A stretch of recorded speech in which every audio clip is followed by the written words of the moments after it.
Are we live, Silent Assassin? Are we live? Are we live? We are live. Welcome to the All Even Podcast. My name is Barry Grant Jr. You can catch me on Instagram at All Even Podcast, on X at All Even Podcast. I'm not on there a lot. You can catch me on TikTok at All Even Media. You can listen to the show on Podbeam, as well as Apple Podcasts, Spotify, iHeartRadio. I'm all over the place. Go to YouTube, hit that subscribe button, like, share, and comment. Tell a friend because the page is growing. Jimmy is here. What's up? What's up, guy? I've missed you, man. I've been busy and in pain. Yeah. Listen, the team misses you, okay? Whatever you need, listen, I already got you hooked up. You're good. You'll be fine, man. You'll be fine. Just make sure that you take care of yourself and you're not out here, going to these hole-in-the-wall gambling spots and indulging in some, I may have been there the day before Thanksgiving. Yeah, it's fine to indulge a bit. It's fine, but good to see you, man, seriously. Silent Assassin, what's up? You don't get the long intro that he does. I see you all the time. It's fine. How are you? Pretty good. Yeah. Busy week. Working a lot. It's a nice hoodie. Thank you. It's a nice hoodie. Yeah. Praying, so. Yeah, I think you wore that on purpose because you got some stuff to get off tonight. Yeah. So we got some Mets talk to discuss. Yeah. I'm telling you, there's a lot to talk about. We got Mets off-season news. We are getting very, very close to the winter meetings, and I think that there's going to be a lot of stuff that's going on. Stevie Cohen did something nice, and we're going to talk about it because Queens is about to be changed forever, okay?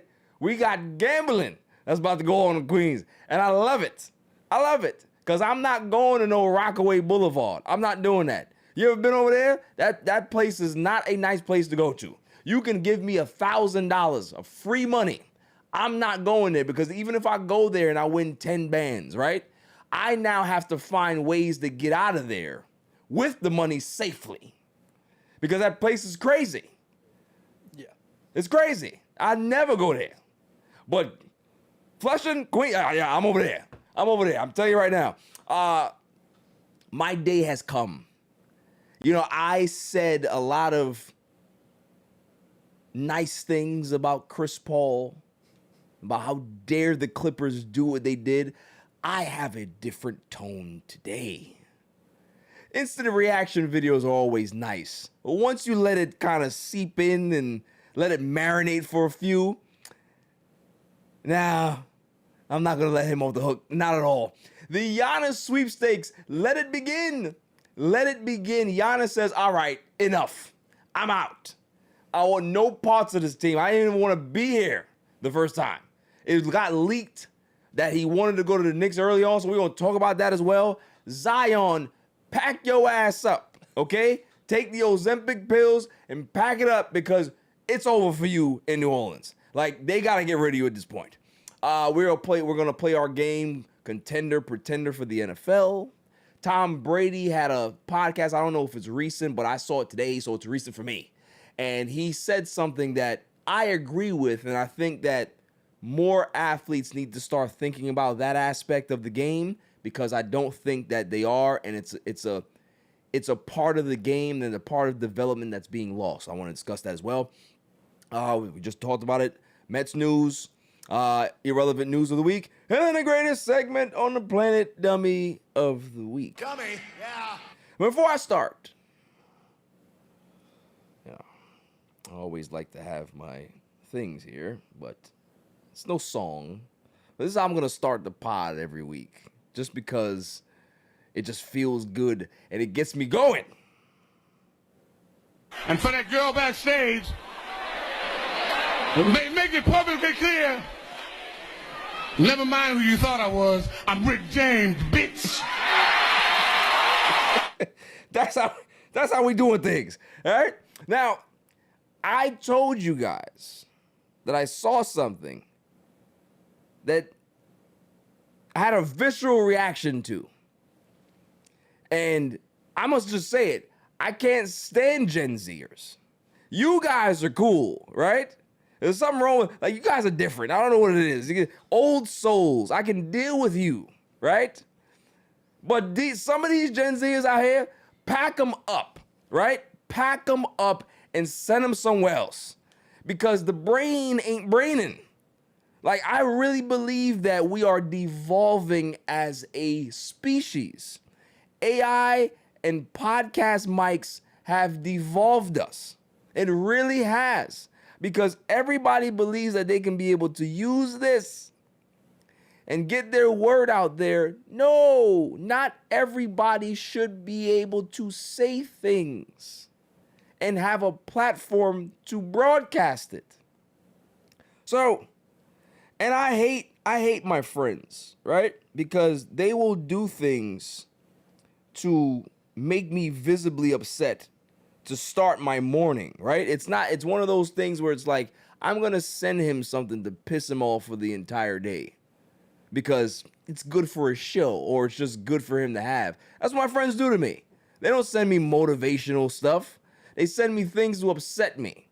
So just go ahead and listen to this, right? Topic, but kind of on topic. You know they didn't have 911 back then? Really? They didn't have 911 till 9/11. But they had emergency phone numbers. What do you mean? No. I think hold they on. just had the number of their doctor. No. Time out. What do you? They definitely had 911 No. before. No. 911 It's was from 9/11. is in like memorial or whatever from 9/11. No. Yes. I don't know who they called in like the 90s, but in the 30s, I'm pretty sure they just called their local doctor. No, you called. There was an emergency phone number. Maybe When was like 911 the local made? police station. I'm really No, y'all shocked. tripping. What number did you use to call the police before 911? 911 was first used in 1968 No way. when a call was put. Yeah. What? And then When was 9/11 just so 911 happened to officially happen called on 9/11. That's It is kind of crazy. 911 and 911. I wonder The if number they- 9. The cosign. The cosign is what got me, right? The cosign is what got me. It's an emergency. What are we talking about? Like, there's a thing called research before you use this. You should be doing research if you're gonna talk about something. Even in real time, when the thought is in the head, you have a computer in your hand that you can literally ask anything, and it will give you information in seconds. It doesn't have to load. It's seconds. Yeah. So before those first few syllables leave your mouth, you would have it. What? It's just like someone just saying like, oh, well, since 9/11 and 9/11 are the same thing, I think it was like created because of that. I'm just gonna tell all these people I know that that's the purpose and like how the creation of the number came about, and then people like will believe it because they don't go ahead. Exactly. And, you know what I mean? Like There's the point that Silent Assassin just made. If the co-host didn't go on to Google and ask Google, right? Ask the AI to be able to give you the information, that would just be in the ethers. Be in the ethers and just be like, okay. That. And then somebody who's a conspiracy theorist is going to go ahead and go make a video on it now. Yeah, because people don't like to hear something. Okay, it must be true. Everything is And real. then, like that's it. Like that, I'm just gonna now spread that Yeah. information. Just covers over like everybody. It's like, did you know that 911 came from 9/11? And it's like, no way, dude. Like I didn't know that. They're just whole culture of kids. Just Yes. spreading that, and that becomes history. That becomes a fact. That now becomes the truth. Yeah, yeah. We are in the worst era of life. I'm telling you, I believe that we got sucked into some wormhole and we are in a different timeline. I've watched too many shows to know that this is not true. We are in a different timeline. It just feels different. Like I've seen conspiracies over it that 2020, like when we're all inside, just like the whole perception of time just shifted. And then, Maybe. like, that all changed from there. You know, also too, I have another theory. When you went on vacation, Yeah, This- that too. listen, when she went on vacation, everything changed. She came back, which is like, no one was here. No one was here. It's like, what? Everyone got zapped. Yeah, snapped. Everybody got zapped. So I'm telling you, some timeline, we're gonna figure it out one day. We're gonna figure it out one day where we ended up. What event horizon timeline we're in. I'm telling you right now. Because this is straight idiocy. Like, it's not even cool to be this dumb. That's my whole thing. It's like, you know how some people are just like, they rage bait and it's funny. This isn't funny.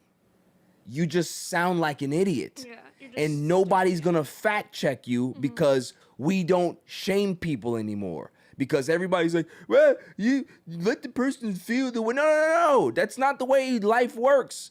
If you're an idiot, I should be able to tell you that you're an idiot. And you can be able to get better. You can learn and educate yourself. But I should have the right to call you an idiot. And so do your parents. Because if they allowed you to have podcast equipment, they should be able to have the right to take it away as well. And say, you are not going to waste my electricity. You're not going to run up my currents with your garbage and your idiocy. I'm telling you, it set my whole day up. Like, my whole day was off. Because it's just like... Yeah, like you said, like, it's not even, like, rage baiting. It's just being stupid. Yeah. It's just, like, annoying. Yeah. Yeah. Yeah, but like that was my mom. Like I tell her conspiracy, I'm like, oh, like this might be. She's like, no, like that's it. She says no. I'm like, no other opinion. No, it's not true. Yeah, like just like crazy stuff. But like no, something like that, I get smacked. Yeah, it's just like, come on, man, come on. Like I, people at this stage of life, whatever they see on Facebook, they believe. People get their news from Facebook. That is a concern. It is. Yeah. And they don't fact check it. They just see it. Oh, that's true. You know how many just like- bots and spam is out here that you just believe everything? Even like no matter how like real something does look like on social media, like I'll always go and check it to like see like if there's actual fact behind it. Because you have a brain. Yeah, it's just like this is kind of don't make sense. Like let me check it, and then most of the time it's fake. So And this is why, like, as AI continues to advance and get a lot better, deep fakes are going to be the end of our civilization, because people are just going to believe every single thing they see. Look, Obama is over here with machine guns in his hand.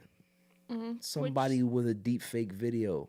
yeah, and it's like there are like really really good ones out there, and it's like is this really? I can't even tell. Yeah. So, and like I'm reading the comments, like comments don't even know either. Like at that point, then who do you go to see if it's real? Because like the person writing the article, like with factual evidence behind it, like they don't even possibly know if it's real unless you get like the real source, like from over the person is like, hey, like I didn't say this, but are they lying? Just cover like what they say something controversial. Exactly. Like- that is the rabbit hole that we find ourselves in, because we are in a society now that nobody believes anything, right?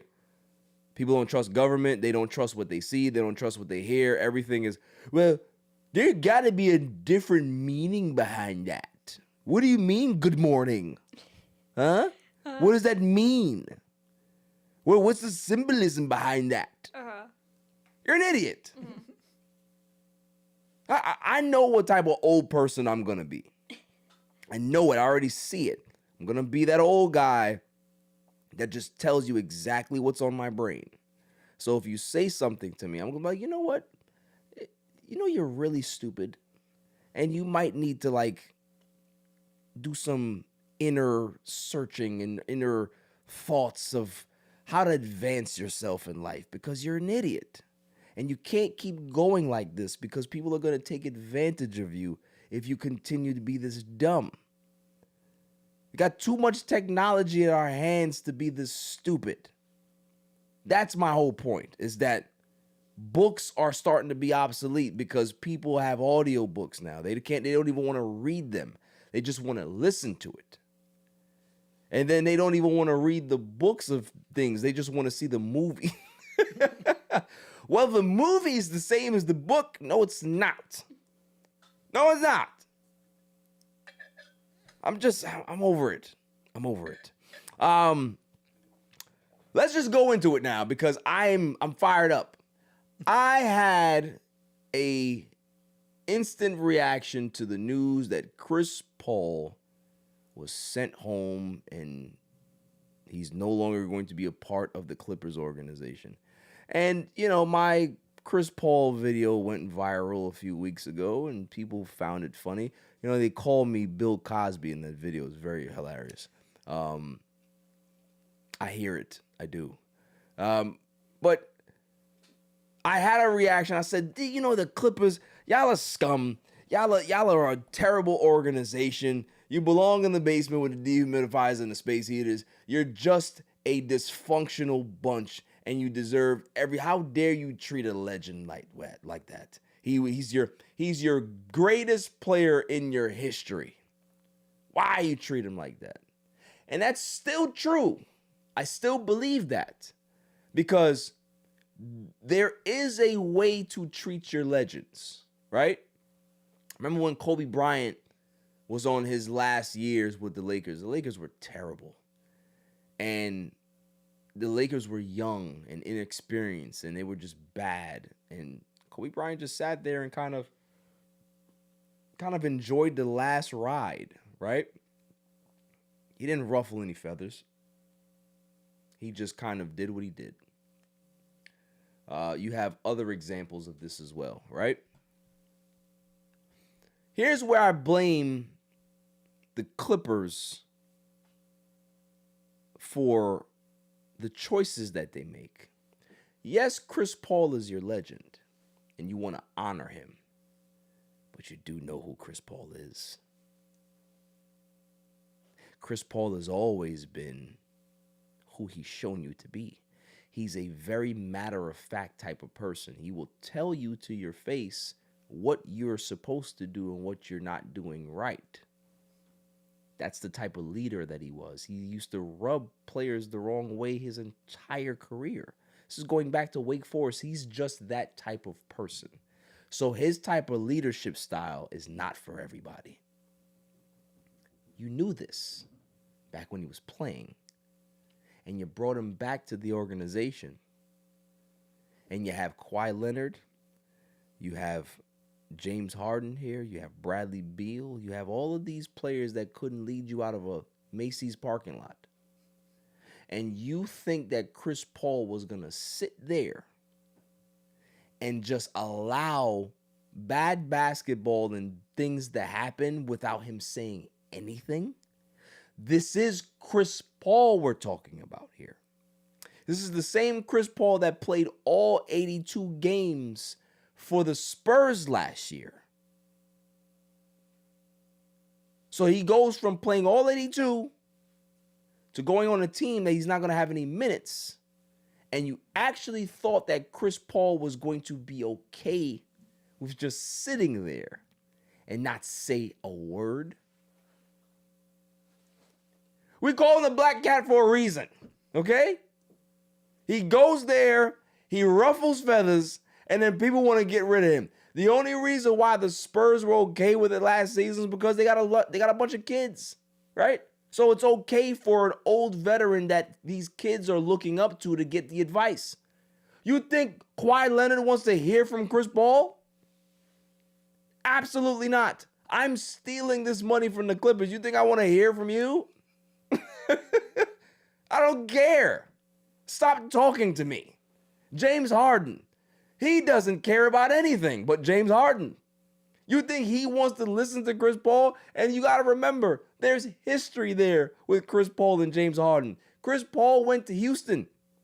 They were on the verge of winning championships, and he got kicked out of town in Houston. You know why? Because James Harden said, I've had enough. I've had enough. I would rather be bad than have his ass on this team any longer. So you now come back to the Clippers at 40 years old. You're not playing. And you want to tell people what to do. It was a marriage made in heaven for me because I said it when it happened. I said, this is going to be the end of the Clippers. I said it. I don't use hyperbole on this show. People think that I be trolling. I'm serious. They are 6-16, and they had to purge themselves of the Black Cat to save their season. Lawrence Frank flew down to Atlanta and said, enough. I got to talk to you now because you got to go. You got to go. They were saying that how he was questioning how the team was being run in the front office. He was questioning Ty Lue. He was questioning players. He was doing all of this. And I'm telling you, Chris Paul was 2 minutes away from having somebody punch him in the face. That's how close it was. Kawhi Leonard said, yo, listen, Lawrence, if you don't get rid of him, I'm going to put hands and feet on him. And James Harden said, I will join. Ty Lue said, I will hold him for you guys. That's how bad it was. They said in the report through The Athletic that Ty Lue and Chris Paul haven't spoken in weeks. You understand how bad it has to be for your head coach to not speak to you? But I'm not letting the Clippers off the hook here. Chris Paul has a lot to do with this. But I'm not letting the Clippers off the hook. You know why? Because there's a pattern here. When Russell Westbrook was here, him and Ty Lue fell out. When John Wall was here, him and Ty Lue fell out. Where's the coincidence here? There is none. Is that whenever somebody comes to the Clippers organization and they start questioning how things are run, and they start to try to bring some type of normalcy and some accountability, they get walked out the fucking door. Why is that? Because the Clippers don't want to be accountable. They want to be the Clippers. They want to stay in the basement with the dehumidifiers and the space heaters. That's where they're comfortable. Don't come and try to mess up what we got going on. We know how bad we are. We're okay with it. It's like a pig that lays in their shit. They know it's shit, but they choose to sit in it anyway. They don't care. Yeah, I know I just went there, but it's fine. I understand. Don't come in here telling me to clean up my stuff, though. This is my poop. This is my pen. It's just like you go to anybody's house, right? You go to somebody's house and something may be out of place or it may even be really dirty, right? And you say, hey, I want to clean that. They're going to look at you like, you can leave. Right? You got two choices. You can either leave the thing alone and let it be dirty, or you can get the hell out. Don't tell me how to run my house. Don't tell me how to run my business. Especially when you don't have the impact that you used to have. You see, a lot of times in life, we tolerate talent. And what I mean by that is that when somebody is really good at something, you allow them to get away with a lot more bull than if they're not. So if somebody is talented, they're a talented graphic designer, they're a talented editor, they're a talented actor, that actor will be able to act like a fucking maniac on set. But they tolerate the actor because that actor is so great.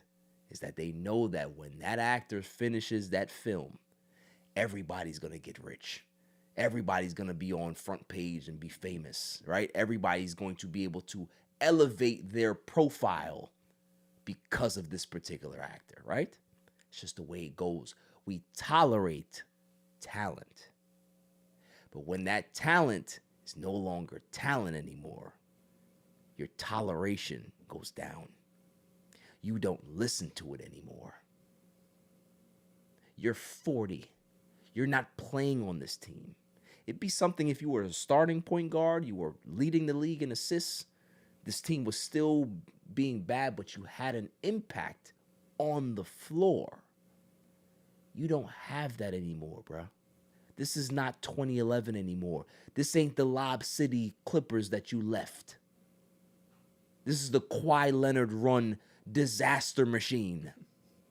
And they like being the disaster machine because they have Steve Ballmer, who likes to grab people's thighs. He likes to steal money. He likes to do all these things behind the scenes. They like the way their business is run. Don't tell us how to run our business. You're supposed to be the legend that's supposed to just sit here and enjoy the ride while we give you all of these fruit baskets in this big retirement tour and kick you out the door. So we can go back to doing exactly what we want to do. We don't want anybody telling us about our stuff. So who do I blame here? Both parties are to blame. Multiple parties are to blame. The Clippers as a whole, as an organization, Ty Lue, because he has a track record of just like freezing out players that want to be that want accountability on the roster. You got Chris Paul because he's a fucking jinx. And then you have the front office with Lawrence Frank. How many times is Lawrence Frank going to be able to do this before he gets walked out the damn door? How bad do the Clippers have to be? The Clippers don't own their own draft pick until 2030. Just think about that. That's crazy. They don't own the rights to their own draft pick for 5 more seasons. They are stuck with this disaster. This is why they haven't kicked Kawhi Leonard to the curb, because what's the point? We're bad anyway. And we can't help it. Because you sold your franchise down the river for Kawhi Leonard. And this is what happens. And Chris Paul is saying, yo, this ain't right. Like, this is not the Clippers that I left. I left the Clippers in good hands. They were pretty decent. Everything was in place. Just didn't have the tools to win a championship, so I went somewhere else. But this place is a shit show now. And you got these 1,000 bathrooms. Who cares? What about the basketball on the court? So I understand that he's always going to be him, but there comes a time where you gotta mute up, bro. It's not about you anymore. Your job is to be the veteran on the team to be able to get the young players around, develop those guys, help Ty Lue coach this team. That's your job. But the sad part is that there are not many young players on the Clippers. You know why? Because they don't have no damn draft. They ain't got no draft picks to go sign no young players. It is a disaster over there. Disaster franchise, jinx player, you put them together, and this is what we have. It's great. The fact that I can be able to lead off my show and talk about the Clippers in such a negative way, this brings joy to my heart. I can end the show right now and feel like I had a successful podcast. It could be 30 minutes long. I did my job because I've told people from day one, death, taxes, Clippers will always be bad. You can pencil it in. It's great. Let it continue. I'm telling you, but don't be shocked if the Clippers go on a 10-game winning streak. Don't be shocked because the curse has been lifted. That's how they looked at it. So I'm sure when Lawrence Frank closed that phone down at that meeting and he went back to LA, everybody's waiting for him. You ever seen that meme of that coach when he got into the locker room and everybody's like, hey, high-fiving? That's how Lawrence Frank got back to the Clippers. Everybody was waiting for him. He's like, so? What happened? Tell us the details. How did it work? How did the date happen? What did the... And he said, he's gone, guys. Yeah! That was the reaction. Everybody wanted his ass out of there. Like, for you to have this type of impact 20 plus games into the season, they wanted to get rid of you in your retirement tour. This is unprecedented. This is his last hurrah. And they said, leave now. That is hilarious. It's fucked up, but it's also funny. Yeah, it's like in any sport, like the last year of a player, like no matter how bad they've been, like the last couple of years, like they look back on their whole totality, and they've been like a great player, and then they're always celebrated. But for him, he's just like, yo, we don't, no we celebration. don't want you. Just get out No of here." celebration. They wanted him gone. It's like, yo, my man, like, this is supposed to be a retirement tour. Mute up, just sit there and look and have the cameras, like, do the wave. You know, you can talk to the fans. We don't want to hear from you, bro. That's like, listen, you guys never go to the park, but being in the park as a kid, there was always a certain dynamic. You had the young guys that's on the court. You got the athletic dudes. You got the guys that walk into the court without a basketball. You got the guys that walk in the court with the basketball so they get to play because they have the basketball. And then you have the old guys that are there that want to go ahead and dictate what the hell is going on the court. Yeah, young blood, you got to set this screen. You got to do this. And we would always look at them old-ass dudes like, the fuck out of here. Like, we don't... Stop talking to me. I didn't pay you for lessons. I don't need your advice. I come out here to hoop. I just want to hoop. I don't care about how I'm setting the screen. I don't care what my jump shot form looks like. I don't care if I'm not sliding my feet correctly. You are not the person to tell me that. Sit your old ass somewhere and wait for next.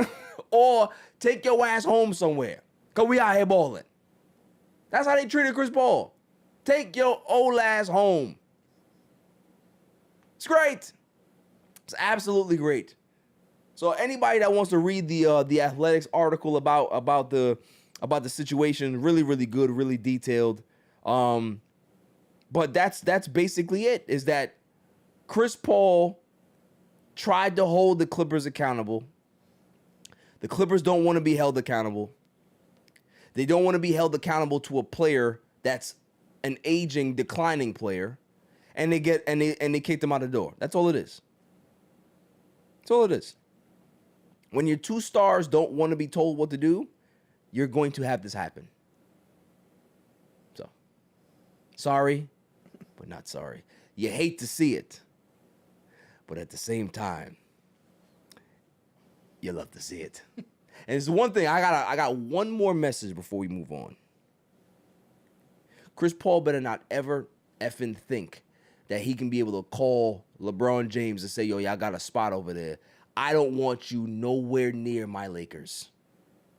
You leave, you go back to OKC, you go to San Antonio, go wherever you want to go jinx up that team. My team is playing too well right now to have your old ass on this team and mess up what we got going on. I don't want you nowhere near this team. That trade was vetoed many years ago. I don't want you now. I don't want you now. Because if Chris Paul ends up being a Laker, I'm telling you right now, I am going to lose my mind. It's going to be maybe the greatest crash out you've ever seen on a camera. I'm going to crash out. It's going to be bad. Bad. So stay away. Stay away. You can either go away or stay away from my Lakers. You're not going nowhere. You're not coming here. Moving on. It's time, people, okay? No more messing around. No more waiting. No more speculating. It's going down. Giannis is out. He wants no parts of the Bucks. And it's time to start putting things together, okay?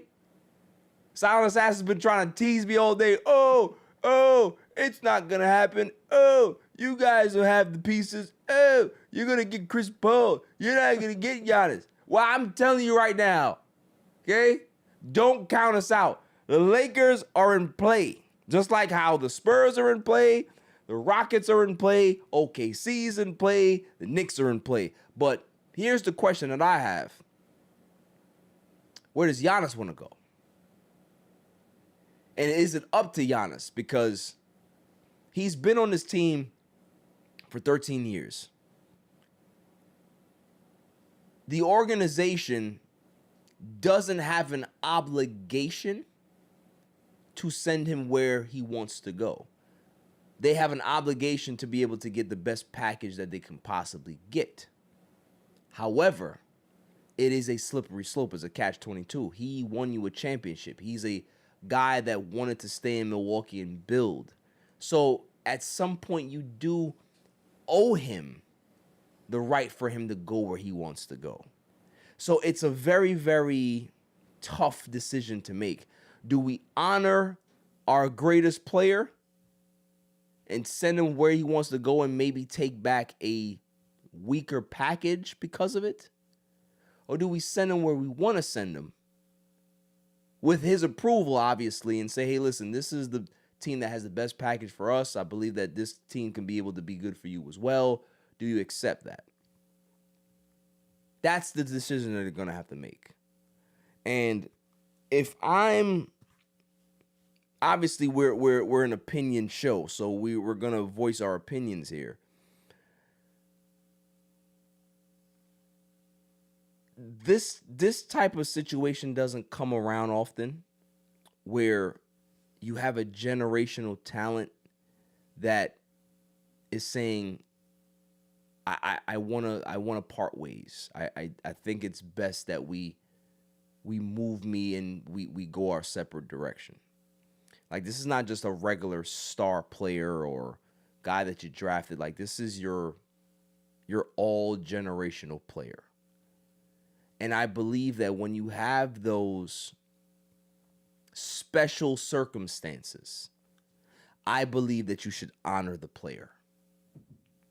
That's just my opinion. I'm sure people disagree with that. I believe that that's the way it's supposed to go. Is that when you have a special circumstance like a Giannis, like a LeBron, like a Steph Curry, Kobe Bryant, like these are special players that deserve to go where they want to go.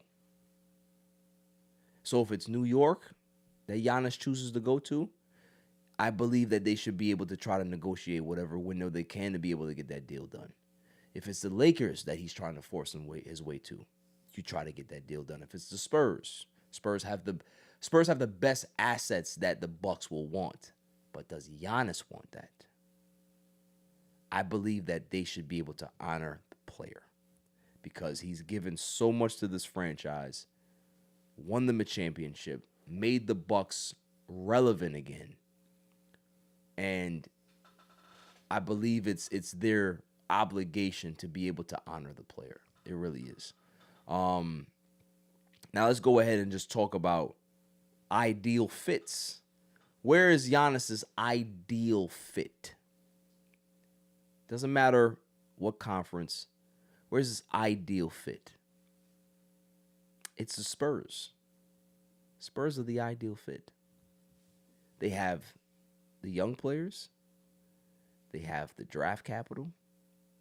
And they have that 7'5" freak of nature in Victor Wembanyama. Could you imagine Wembanyama, Giannis, and De'Aaron Fox on one team? Scary. Another team that's actually a very, very good fit, which might break the league. It might literally break the NBA. The Thunder have a package that they can put together and trade for Giannis. They have the trade. They have the picks, and they have the young players. They can literally trade Jalen Williams with some draft picks and get that deal done. That's how scary OKC is. They already have the best record in the NBA. They're the defending champions. They've lost, one game on the season? 2 games on the season? I think one. Yeah, I Sent think me they've lost one time in 20-something games. If they trade for Giannis, they are going to break the league. And if I'm the Thunder, I do it. I do it. Yeah. Leave no doubt. We want to win the next 7 titles. And this is going to be able to help us get there. Why not? If you got the assets, there's a reason why you got assets. For times like this.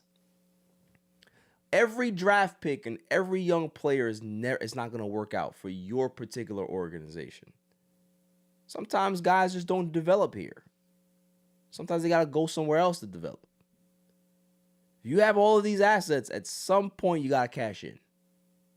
And they've cashed in very well. They've drafted well. They've put together a great roster. They've won a championship. But now you have a chance to break the league. Golden State did this. They did this right after the 2016 NBA Finals. Okay, we lost in Game 7. They beat us after being down or up 3-1. We're now going to break the league. Let's call Kevin Durant. And let's sign him here. It broke the league. OKC should do the same. Makes sense. So those are the 2 ideal fits. Houston is actually another fit as well, because you talk about the way the Houston Rockets are built. They don't have a potential or prototypical roster. They don't have a point guard. If you trade for a guy like Giannis, you now can be able to have Giannis as your point forward. That can work. Kevin Durant, maybe you have to put Amen Thompson in there, but they have the assets. They got the young players to be able to do that. But all the teams that I mentioned are out west. The only team that's in the East that actually makes sense is where he wants to go, but can they get the deal done? It's with the Knicks. And the Knicks would literally have to get rid of everybody to make that deal. Cat, of course, they want to get rid of Cat now because he's fouling me. Foul. Every 2 seconds. I've never seen somebody complain so much in my life. Foul. And refs are just like, yo, stop crying, bro. You're using 6'11". Do something. Dunk on somebody. Stop looking at me to bail you out.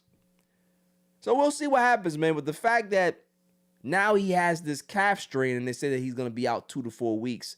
Everybody got their conspiracy hats on. They got their aluminum hats on. Oh, he's not hurt. This is all a part of the plan. He has played his last game with the Bucks. He's not returning. This is just their way of getting him off the team. Could be true. But when we talk about calf strains, you got to be very, very careful because calf strains become problematic if you don't rest them. And the worst thing that you want to do is if your player actually wants to be traded and you have this asset that you want to probably, oblige him with a trade, you don't want anything to happen to that trade asset. You want to make sure that it's as good as possible to be able to get the return that you want back. However, I don't think it matters with Giannis. Giannis can break his leg today and people will still trade top dollar for him. It doesn't matter. But you also want to protect the player because you have to rest the calf strain or else it becomes an Achilles problem.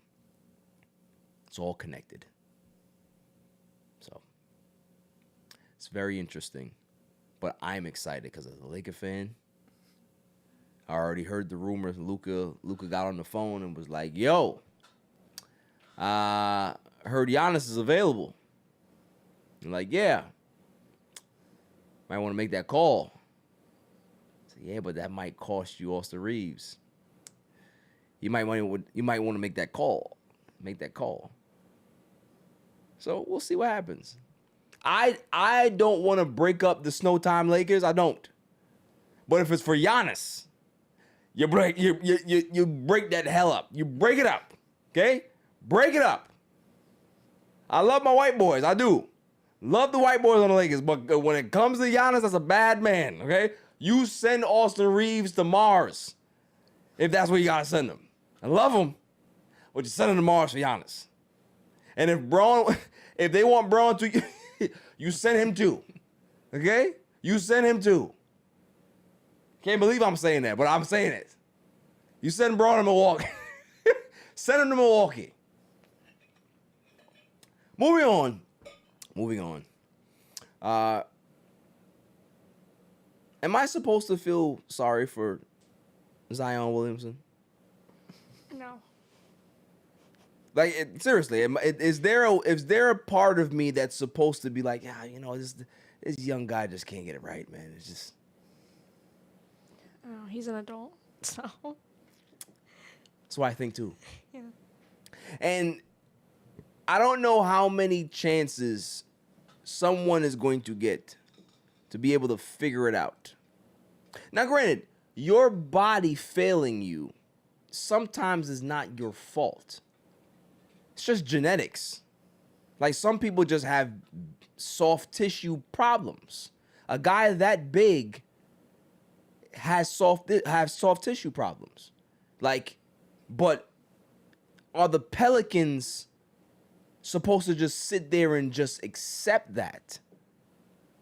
Or is it time to just count your losses and move the fuck on? At this point, I think it's time for them to move on. Like, he was supposed to be the next LeBron. He was supposed to be the next heir apparent to the throne, the new franchise guy in the NBA, the game changer. Just another guy. And it's sad that it's come to this, but they got to move Zion. They have to. But where do you move him? What value does he have as a trade asset at this point? If I'm a GM, what am I getting? I'm getting a guy that's super athletic. He lost a ton of weight. He's 6'6", 6'7". He's a power forward. He's dynamic, but he can't stay healthy. There's too many question marks. So I feel bad for the Pelicans, but they should trade him. And I feel bad for Zion too, because he did all this Ozempic to get his weight down, and body still ain't responding right. But also too, we don't know what he's doing off the court. If he's actually like getting enough sleep, if he's eating right, like all of these things matter in regards to how your body responds too. He might have to make some real life changes to save his NBA career, because his career is on the brink. He's making a lot of money, a lot of guaranteed money, but his career is on the brink. It really is. And I don't feel good talking about that. I don't feel good saying that a guy with so much potential has a chance of not being in the league anymore just because of bad circumstances. But that's where he is. Is that, you know, we've seen it with so many great players along the way that have had great potential. Greg Oden. You know, you had Brandon Roy. You had so many players that the potential was out the roof, but their bodies failed them. And at some point, as a franchise, as a team, you have to count your losses and just say, all right, we tried, didn't work out, let's go ahead and start from scratch. So I don't know what team would even be interested in the Zion. That maybe, you know, a change of scenery might be best for him. But I just think his time in New Orleans is just done. It's just over. Like, it's just... I remember when he got hurt. And I was just like, yeah, he's probably going to be out 8 weeks. Just a normal, regular, routine thing. And then it came out that, yeah, he has to be reevaluated in another 3 weeks. Not back. Reevaluated. Which means that he may not see the floor for another 6 weeks. depending on how it's healing. So we're already close to halfway of the season, and you still haven't really played much. How many more times are you going to go through this? The man has missed more games than he's played. You've paid him out more money than he's actually played his value of. Cut your losses. If I were the Pelicans, I would waive and stretch him. And waive and stretch means that you buy him out and you throw that contract over a certain amount of years to pay it out. That's what I would do. Just because this is over. Just like any relationship, you know it's over before the words come out of your mouth. Before you look at the text and like, I gotta hit this person with a Dear John today. You know, what's the best way to break up with somebody? Is it in person or through text or a phone call?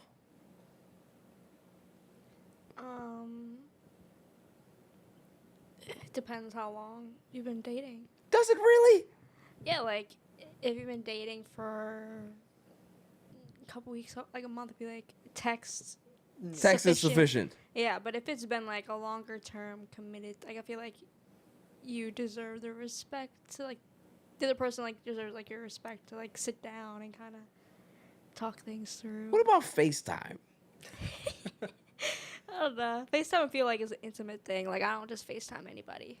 So Well, like to yeah. break up with somebody over FaceTime, I feel like a little. What if I StreamYard you? Like, we're sitting down, you know, you're in front of the camera, I'm in front of the camera, we just have a conversation. That's what the Pelicans should do with Zion. They should StreamYard him and tell him that, yeah, it's like, your services are no longer needed. We're going to Chris Paul you. That's going to be the new pun. That's going to be the new bar now. We're going to Chris Paul you, you know, send you home.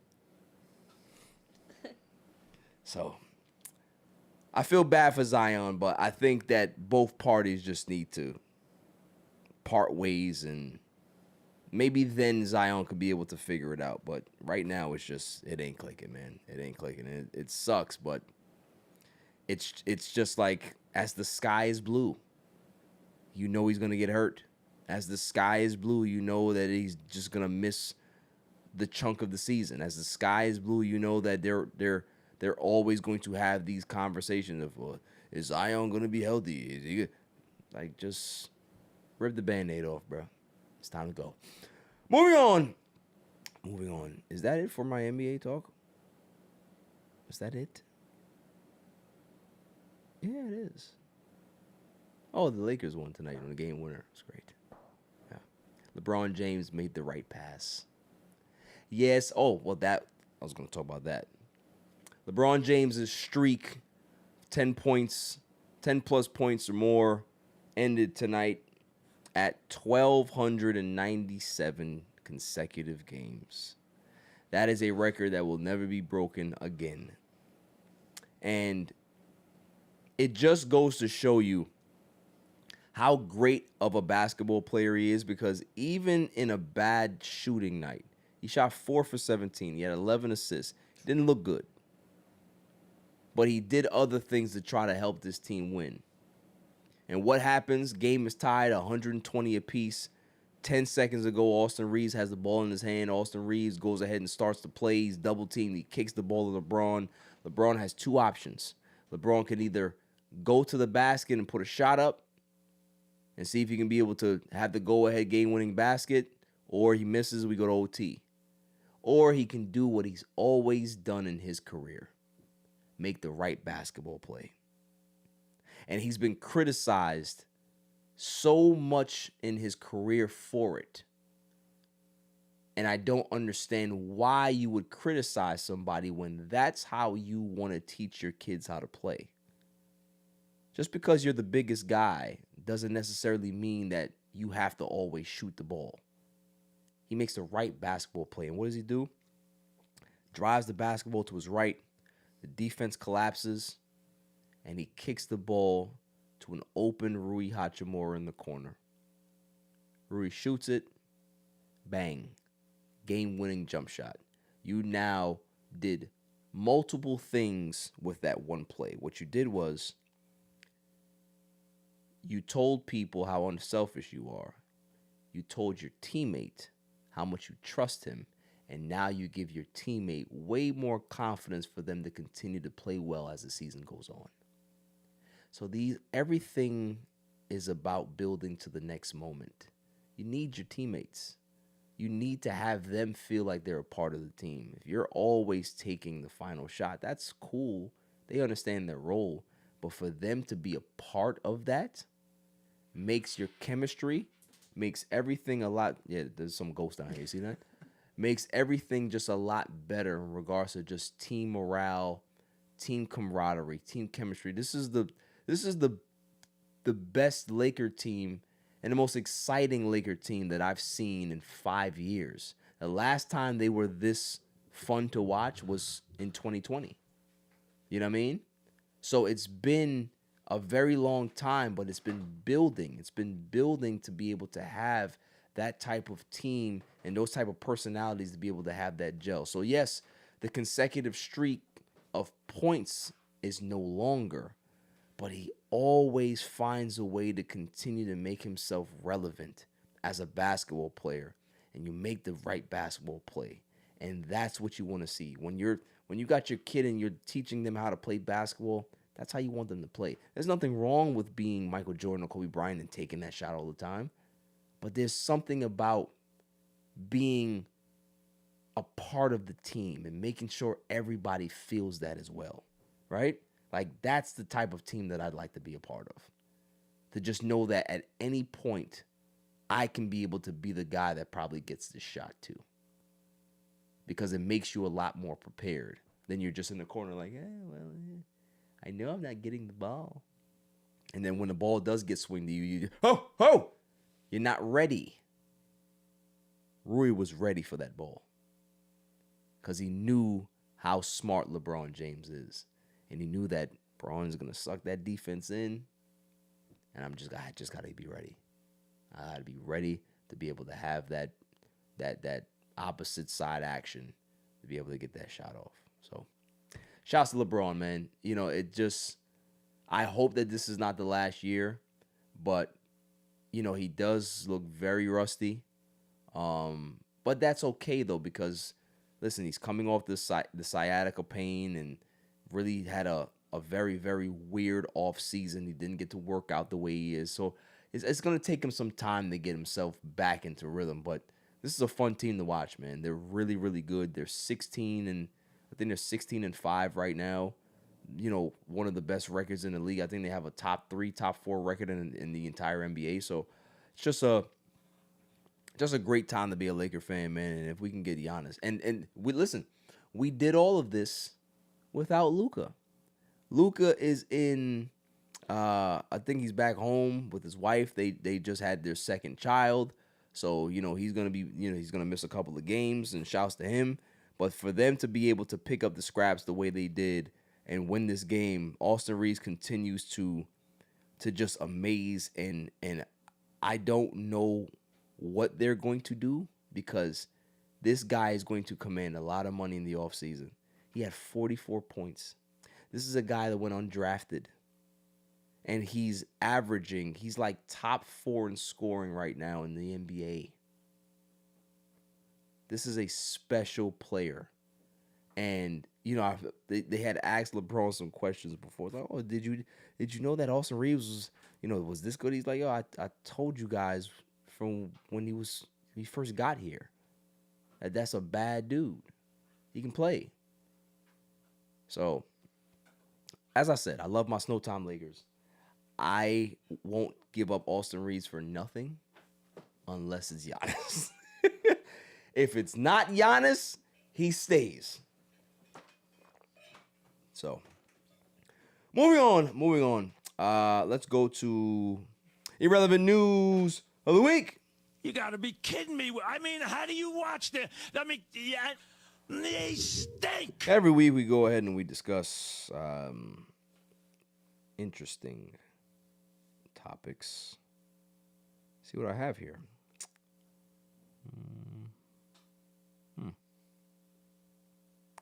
This is sad. So Kari, his name is Kari Hiroyuki Tagawa. Just passed. I don't know if you guys know who that is, but that is Shang Tsung from the first Mortal Kombat movie.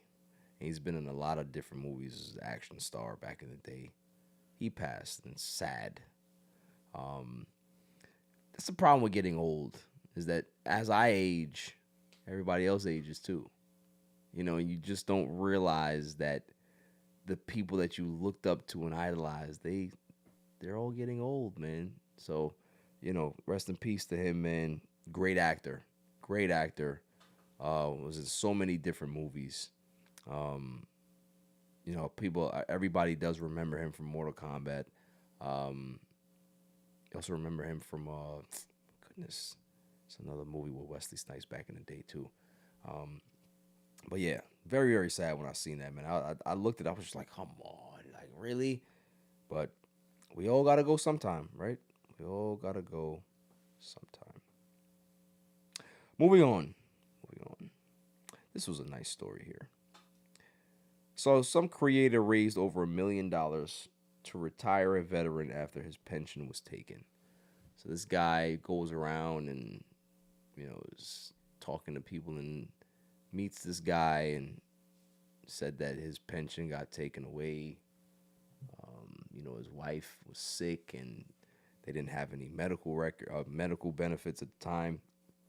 And he had to sell the house and sell a whole bunch of things, and they got through, and his wife passed like 7 years ago, and he's in his 80s and still has to work a full-time job. And can you imagine? You work your whole life, and your pension gets taken away. And now you have to continue to work at 88 years old. You're working 8-hour days. And they ended up raising over $1 million for this guy. And those are the stories. This is why, like, internet and social media, that's what it's there for.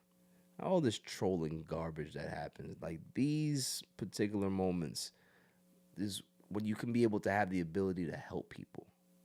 You know, there's so many people out there that they put their heads down, they don't complain, they just do what they have to do, and they don't ask for handouts.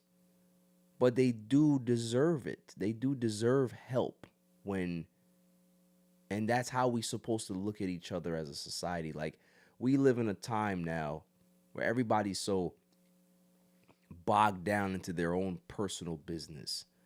They vote on singular issues. Don't think about the common person. They don't think about the collective. When we should be thinking about the collective. That's why communities back in the days were so nice, right? Because everybody looked out for each other. Kids were playing around. You had neighbors looking out for kids. Like, that's how it's supposed to be. Everybody, we can all still live our lives and, you know, have our personal goals and aspirations, but you can also be there to look out for people too. Like, there's nothing wrong with that. And this is the greatest sense of that, to be able to just help somebody who, you know, never complained and did what he had to do. So really, really nice story. I like that. Moving on. Did you guys hear about the raccoon? The raccoon. I don't think so. Yo, this is the greatest story ever. Raccoon breaks into Virginia liquor store, gets drunk, and passes out in the bathroom. This is no AI. This is real. Like, the raccoon dropped, I guess, like, fell through the ceiling. Mm-hmm. And, you know, obviously raccoons have posable thumbs. Mm-hmm. They eat like us. So took the bottle and was like, oh, there's water here. Hey, Bill, you wouldn't believe what's down here. It's a lot of water. And Bill's like, oh, okay, well, just stay there. We'll get some help for you. And he's thinking that he's in paradise, not realizing that he dropped into a liquor store, my man. Mm-hmm. And you can see all the bottles that are there that are literally just broken on the floor. And maybe he kicked them down, mm-hmm. and he's licking them on the floor because he thinks it's water. And he gets to the bathroom and he's just sprawled out, drunk as a fucking sailor. That shit is hilarious. Hilarious. I'm gonna send it to you guys right now. So fucking funny. So the fact that a raccoon could get drunk, like I want a raccoon as a pet, man. I do. Yeah, I mean, like if you raise it, it's like cute, but just snatch one off the street. Probably They're good. No, you can't listen. Yeah. You can't snatch them off the they street. got rabies. Yeah, you can't. Don't do that. You can't. You can't snatch them off the street. But they're very, very smart creatures. Yeah. They like to eat garbage though. It's weird. There's always some in my garbage, but they are cute. When They are cute. You look at them, I'm like, oh shoot. But they'll rip your face off. Yeah, I gotta stay like 10 feet away. That's the I'll be thing. watching them sometimes. They will rip your face off. I remember like one time I was getting out of a car, and one just like literally like just went like not across my feet, but like right in front of me, and I jumped right back in that car. They just wanted to go for the garbage. and Yeah. They couldn't care. They I was ain't there, worried but- about you. Yeah, but still, like I'm like I never been close because like if that thing like would jump at me, like I'm done for. The only time like they won't jump on you like that. There's only one time that they will. If it's a mother Yeah, with it. and Kids, and the babies. babies are somewhere close, stay away. Yeah. She will rip your face off. Yeah. You know, I never forget there was at my boy's house. His father had one of those like sheds in the back, and I came to the house and nobody was at the front, so I had to come to the side and knocked on the door. Nobody answered really yet, but somebody was coming, and for some reason, like you know when something gets caught in your peripheral, you can feel it. I'm just like, I look up. It's a raccoon that's hiding at the top of the shed. The raccoon's head was like this big. I was just like, kept ringing that doorbell because I'm just like, I need to get inside because I don't need this monster to come out of here. That I've never seen a raccoon's head that big. Yeah. That's crazy. Huge. Getting fat. Yeah. No, but yeah. So They're cute but scary. Like Sarah and I, could you see like their eyes too, like bugging, like shine and stuff. could you imagine seeing this raccoon drinking alcohol? Like this, fisting it? Double fisting it? It's crazy. I'm going to convince Jasmine so we can get a raccoon. Tell you. Right? Attack the cats. Even like if you domesticate it. You think they'll get along? And you know what? I'm going to get the raccoon. You know why? Because now I'm going to test all of my friends that are like, you know, white when they come to my house. And like, oh, you got a you got a coon. What did you say? What did you say? Don't use that word in my house. What? You have a raccoon here. Yes, I do. That'd be my thing. It'd be my rib. I had someone I know has that last name. Really? Yeah. Oh man. Yeah. That's bad. Yeah. So like I've said it growing up. Like White guy? Yeah. But like as I go like realizing it's not. You the best need to name. watch. You need to watch the Chappelle Show. There's a sketch. What's it called? A sketch. That they have a white family with a very, very interesting last name. It's hilarious. Hilarious. So that's kind of like the same thing. Moving on. Let's see what else we got here. Oh, this right here is interesting. The number of men who are 25 plus and a virgin are currently at an all-time high. Yeah, that makes sense. It says surveys show a record increase in men 25 and older who haven't had sex, reflecting changing relationships and priorities. Experts cite financial strain, stress, shifting social norms, and new views on intimacy. For some, abstinence is intentional. For others, it's shaped by circumstance. The data suggests traditional timelines for sex and relationships are fading as people move through life at different speeds. Interesting. So we have a lot more people that are not engaging in adult activities. I mean, I can see why, just because I believe that this generation, especially with technology as much as it's advancing, like people are a lot more socially awkward now, and they just don't know the right social cues in when they're engaging with the opposite sex. They don't pick up on those things anymore. So like when I was growing up, like there's certain cues that you would see, like, oh, okay, she's into you. People are not getting those anymore because it's like there's not that physical interaction. Like you can't find, like you can get probably some innuendos and some cues through text, but it's not the same. Yeah. You know what I mean? Like I guess like I'm just gonna say with dating apps, right? Like you're meeting someone behind a screen for the first time. Yeah. And you could be very different on text than you are in person. Like say you're talking for a while and then you're like, oh, let's meet up after 2 weeks, whatever it is. Right. Be a completely different person. And Yeah. you're just not, connecting. So you're like spend a lot of time trying to connect with this person. You think that you like them, and then in person you're just like have no connection at all. Right. So I think it's just a whole different world with dating. Whole different world. And, like potentially who people see themselves, spending the rest of their lives with or whatever, if it gets to that point. Like a lot of scary, both like male and female, like scary type people out there. Yeah, so. well, I did bring out the study a couple of weeks ago that females are just as much as psychopaths as the men are. Yeah. You know? So yeah, it makes sense. Yeah. Yeah. Everybody's crazy. Everybody's crazy out there. That's all it is. And on top of that, too, we're not talking about the other side of this thing where people are going to start having sex with their robots. That's what's going to happen, is that you're going to have people say, that made a robot there. Yeah, we're going to try something here. So you're going to have more interactions with cybernetics than you're going to have with actual human contact. That's where it's going to happen. So we're going to get a lot more people that are not actually getting the human interaction of intercourse. They'll get it from somewhere else, but it's not like, does that count?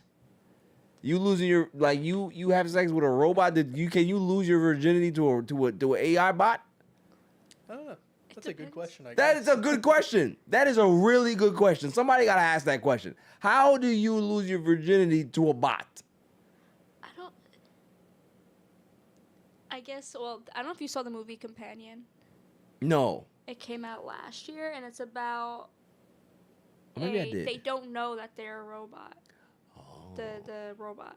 So, like, they think it's, like, a real relationship. Right. So, like, if that's the case where, like, they are so human-like, and they even know, like, they have, like, a whole made-up story of, like, their whole, like, growing up and everything, then I feel like if that's the case, then how different is it if it's a human and robot? You know what I mean? But, like, if it's clearly, like, a robot, then I don't know, the same thing. But yeah, that's weird. It's weird. Every time I think about, like, where society is going, I always think of Austin Powers when he was in the bed with the girl, and then all of a sudden she tries to kill him, and then he's over here fighting the girl, and then she ends up being a robot, and he says, "You're a fembot." I can see that happening to me back, like if I ever get divorced and stuff like that, and I'm just talking to some girls like, yeah, we cool, man. And all of a sudden you're a fembot. What? I'd be upset. I'd be upset. But listen, I mean, look, to each, man. You got incels out there who are, they what do they call them? They're incels because they're involuntarily celibate. That's what it's called. Like, they don't want to be celibate, but because they're such weirdos that they have no choice but to be. But also, too, it's just like, I guess I'm not gonna shame anybody. I think whatever your thing is, if you are prioritizing your life, and your success and all this other stuff, and that is kind of on the back burner, then so be it. Like, my generation, all we thought about was getting yams. That's all we did. So, hey, play basketball, get the yams. Go to the club, make sure you get some yams. You go out the street, making sure you recruit some yams. Like, that's just the way it was, right? And every society, every generation is different. So, of course, for me, not seeing people be socially active and, like, speak to people and try to, like, engage, that's weird to me because that's not my generation, right? But for people that are growing up in this, it's normal. It's their normal. So who am I to tell you that it's bad? I do believe that, like, interacting with other people is healthy for you. I think it develops a lot more character than if you're just not doing that. You just become a hobbit, and that in itself is not great. So, that's why I just believe that we're just devolving as a society, because it's like we are backing away from each other more instead of getting closer. Like, we are more focused on being on this than we are in person. Like, back in the day, for perfect example, like when me and my homies used to play video games, we used to always be in person. It'd be a game day, right? Everybody come to the crib, we're playing a game, having fun, cracking jokes. You don't have to do that anymore. Everybody can just log on, be on the game, and that's it. There's nobody in your crib. And it's just like, okay, that's cool, but it's not the same thing. It doesn't have the same feel in regards to, like, unity and togetherness. It just feels very distant. And that's the word that I would really define this generation, is distant. Extremely distant. So, listen, man, go out there and get y'all yams. All right? I don't care what y'all gotta pay for it. Like, go out there. All right? There's different ways to get it. If you choose to be that, that's fine. But don't let me catch you, because if I got somebody in my life that's 25 plus and you ain't getting no yams yet, I'm setting it up. I'm gonna make sure I set it up. Okay? I'll set it up for you. Moving on. This was really wholesome. I like this right here. This was I saw this and it made me tear up a little bit. So this teacher passed, and everybody respected her around, the neighborhood or the community. And her dying wish was not to have flowers at her funeral, but to have supply bags. So everybody had their book bag with their supplies in it.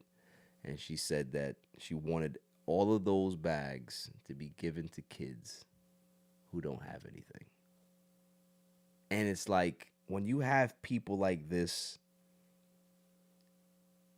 those are the pillars of our society. Like, teachers are the building blocks of our society. And I just believe that too often we don't give them their flowers. We don't give them their due when they're here. A lot of them are overworked. A lot of them are underpaid. A lot of them are underappreciated. And I believe that without teachers, we wouldn't have anything. There's so many teachers that I can think back in my head. Every stage of my life, there was some influential teacher that helped mold me, right? Help bring something out of you that you didn't know that was there. Like, say that, listen, I know you like to play basketball. I know that you probably want to be a star athlete, but there's also power behind your words. I had an English teacher that told me that, Miss King. She used to tell me that when you speak, I have to listen to you. She said, that is a power that not many people have. She said, don't abandon it. Listen to it. And all those years later, what am I doing? I'm not dribbling a basketball. I'm not hitting a baseball.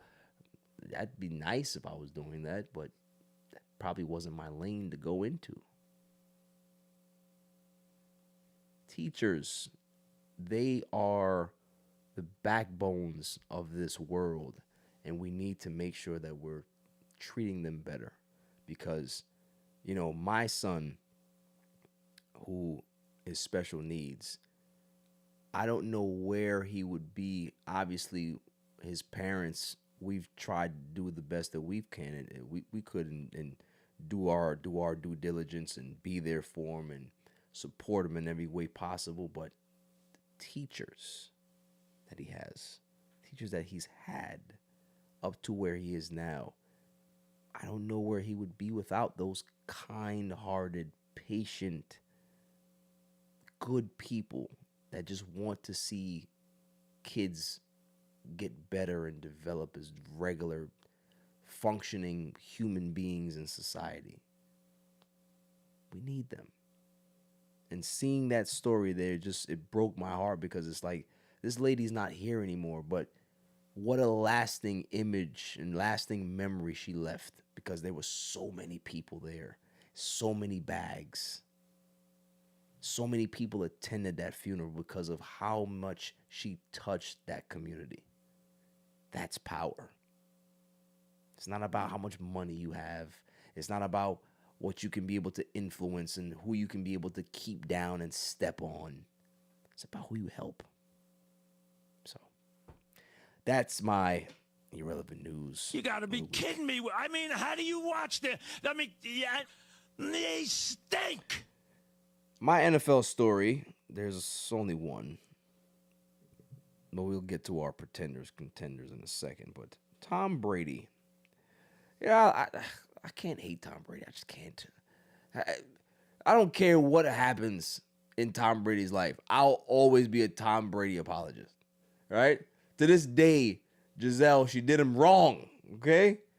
She did him wrong. And she should ask for forgiveness. You don't leave Tom, okay? He leaves you.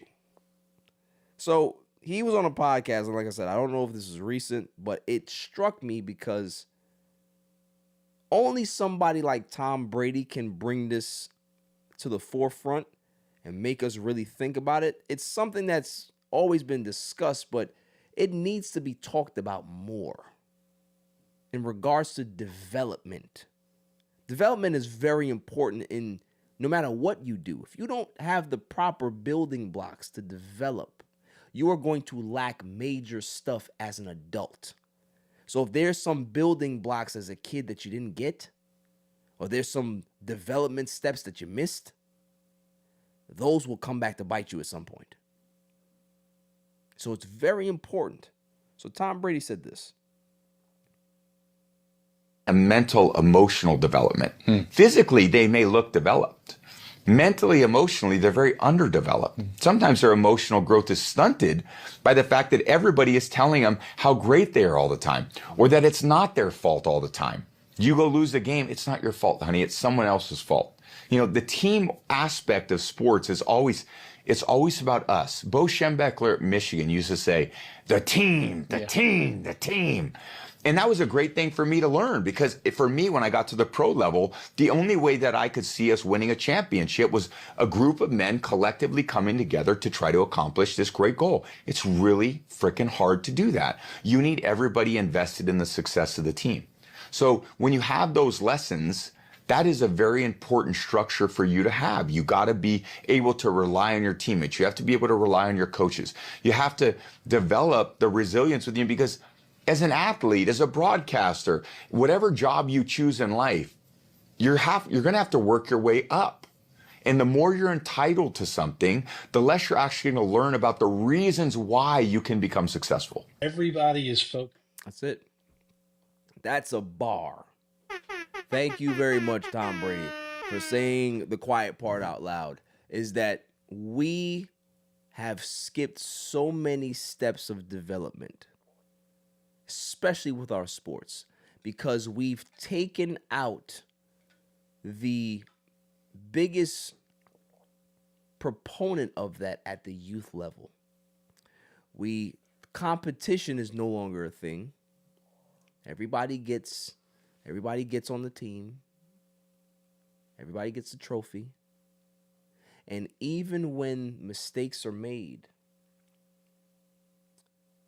people are not advised of those mistakes and how you can get better and improve. They say, oh, it's all right. You did your best and there's nothing wrong with that, which is fine. But if that kid is doing something wrong and you challenge the coach instead of challenging your kid to be able to be better, and you say, oh, well, we don't need this coach, we'll go get another coach. So you have no accountability here, and then something else happens, and then you change coaches again.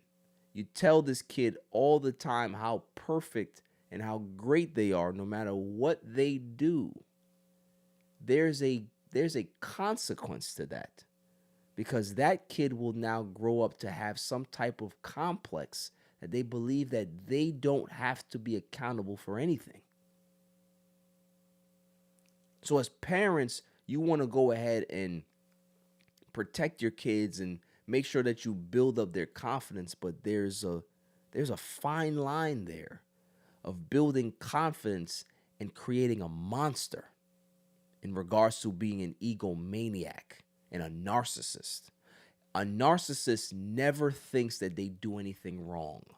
A narcissist is always going to look for somebody else to be the fall person. It's never you.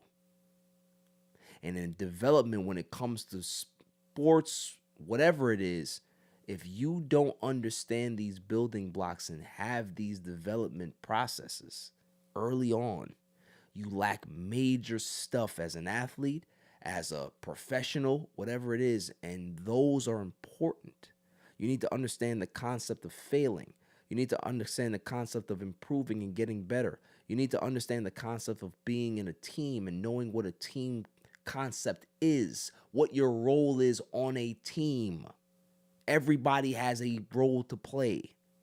And if you're not pulling in the same direction as your teammates, you will fail. So instead of having the guy, when the team gets blown out by 45, go to the scorers table and look how many points they had,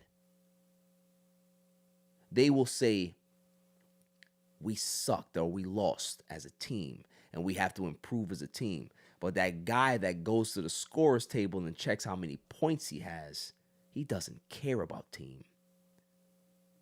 All he cares about is himself, because there was some part of his development that he missed. Somebody didn't tell him that team concept was important, that accountability for everybody pulling the ship is important. If one person doesn't row the right way, we lose. I'm not blaming that person. We lost as a team because we didn't do our job before this to make sure that that guy knew his role properly. So we all failed. Not singling one person out and saying, you caused us to lose. We all lost. And that builds character. That builds structure. That builds accountability. When there's an accountability structure for people, you tend to be better, well-rounded individuals. When you can be able to see things in a team concept and take accountability, even if it's not your fault. So if you got a friend that went ahead and did something wrong and you guys were in it together, yeah, we messed up. Not, yo, Dave messed up. Nah, we messed up. We'll both take the rap for this. We messed up. Accountability. And a lot of these athletes don't have it. They don't have the development structure to be able to know what it is to be well-rounded athletes and have the mental fortitude to be able to deal with certain like peaks and valleys in your career. That's why you see so many athletes nowadays. They're so sensitive, right? Yeah, make the example about Devin Williams talking about, he went to IG and talked about Yankee fans. You just got a fucking bag. What do you care about what Yankee fans say? Who cares? But it's so sensitive nowadays. It's that every little thing bothers you because you didn't have those blocks to be able to tell you that we are a team, or this is how you have to be. You got to be mentally tough. You got to be mentally prepared. You have to be mentally focused on what the task at hand, and nothing else matters. Not what a reporter says, not what a beat writer says, fans say, it doesn't matter. Make sure that this is sharp. And I just feel that there's a lot of athletes out there, not everybody, but there's a good portion of athletes out there that they don't have the mental strength to be consummate professionals, so you can have another Tom Brady, you can have another Peyton Manning, you can have another Michael Jordan, you can have another Kobe Bryant. You don't. These guys are just too sensitive nowadays. And for a guy like Tom Brady to say that, it holds a lot of weight, because we need to start revamping how we are training our kids in our youth sports to be able to deal with adversity. That's the biggest problem, is that taking away, trying out for teams, taking away the ability to lose and know what losing feels like. Losing is a part of life. Losing breeds winning. You can't win unless you know how to lose, because you don't know what it feels like. That's why the Detroit Pistons are such a great story, because they lost so much as a team, and now they're winning so much as a team. You're getting both sides of the pendulum. You're getting both sides of the ball. It's about understanding that you have to go through things to be better. If my jump shot sucks, it's not the fact that I got to buy a new basketball because the basketball is wrong. I have to get better. It's not the fact that if the guy keeps scoring on me, well, I need to go play somebody else. No, how about you get better so you can beat that guy? Accountability. Improving yourself. That's what matters. Moving on. Contenders, pretenders. Silent Assassin, what do we got? I want your two teams who you think are Super Bowl contenders, and I want your two teams that are Super Bowl pretenders. Mine are interesting. I want to say that they lean accurate but I do have kind of a wild card pick. Let's hear it. My AFC contender is Joe Burrow is back. I'm going with the Bengals. Bengals to do what? I just don't, I was looking at it, I'm like, I can't see any of these teams going to Super Bowl. Just visually, I'm like, and especially their division, it's all pretty close. So I feel like since Joe Burrow's back, you might put them on top and then have a kind of a magical playoff run. Could you imagine if Joe Burrow wins the next 5 games? That would be very interesting. Yeah, because the Steelers and Ravens are 6-6. They're 4-8. So I mean, it could be, and it can be a very interesting finish. Yeah. Yeah, Lamar's not looking too hot. Aaron Rodgers is whatever. Aaron Rodgers. My poor Aaron Rodgers is a cook, boy. He's cooked. Yeah, so that's just a wild card pick. Is it going to happen? Most likely not, but I think it'll be fun to see. Okay, and so that's with one. That, I'm going with the 2022 Super Bowl. I'm going to rematch with the Rams.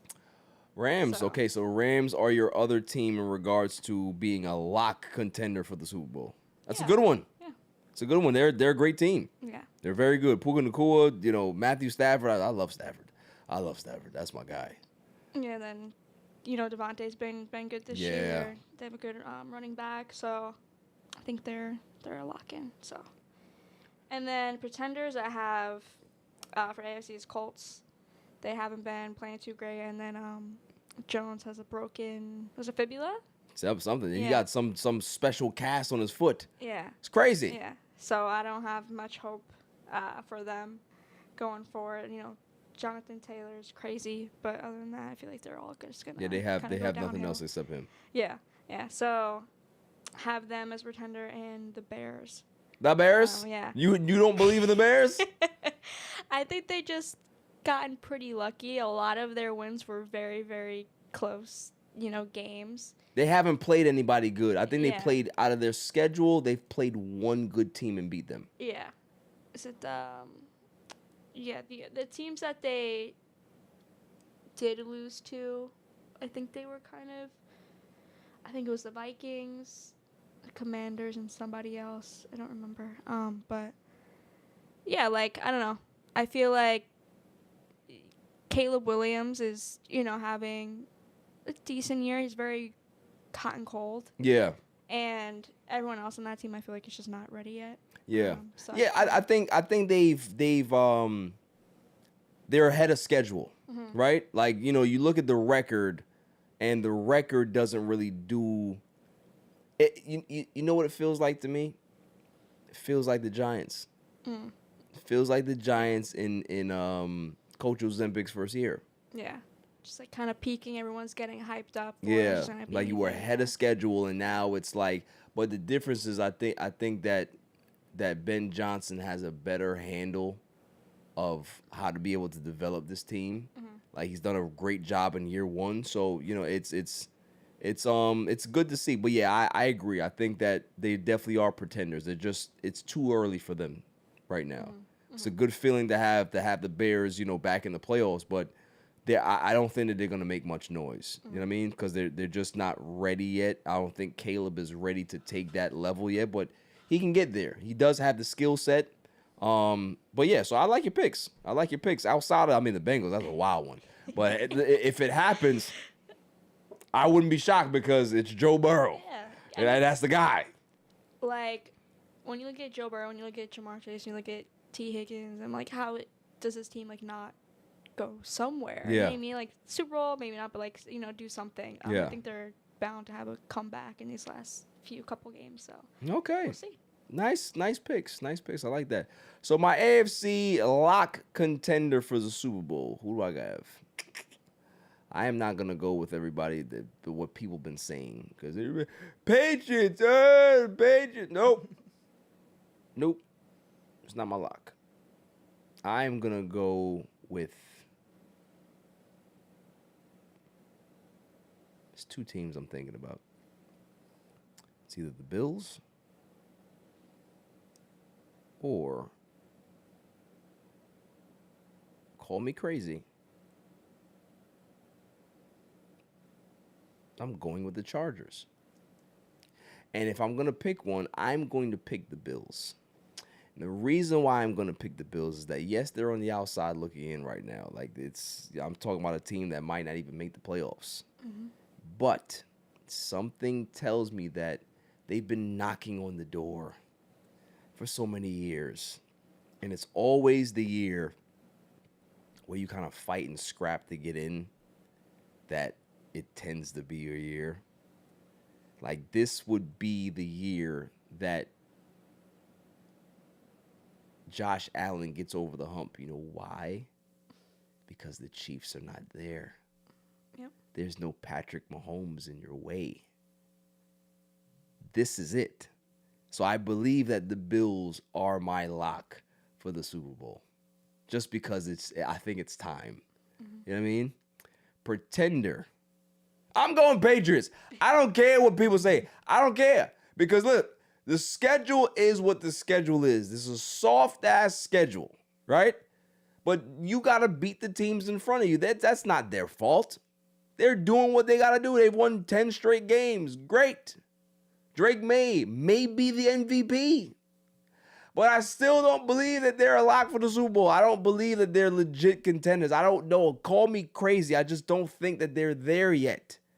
It's kind of like the Bears. They're more advanced than the Bears. But there's like, this is a team that lost double-digit games last season. And for them to be in the spot that they're in, no.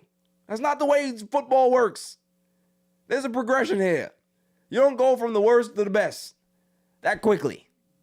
It happens, but it doesn't happen all the time. That's all I'm saying. So I'm calling them frauds. I am. I'm sorry. People are going to say, oh, yo, he's crazy. This is rage bait. It's not. It's not. I think that Drake May is very good. But I do think that when it comes to playoff time, inexperience is going to ring its head. It's going to show itself. Inexperience matters. Like, you need experience. You need to be there before. You need to have that playoff grit and that playoff, like, you know, that callous. You need to have that experience. And they don't have it. They don't have it right now. So Pretenders. People won't come to me this week. They really are. They're going to attack me. And it's fine. It's fine. I accept it. We'll see what happens. For the NFC, I'm going out on a limb. Lock contender for me. I am going, and I hate to say this.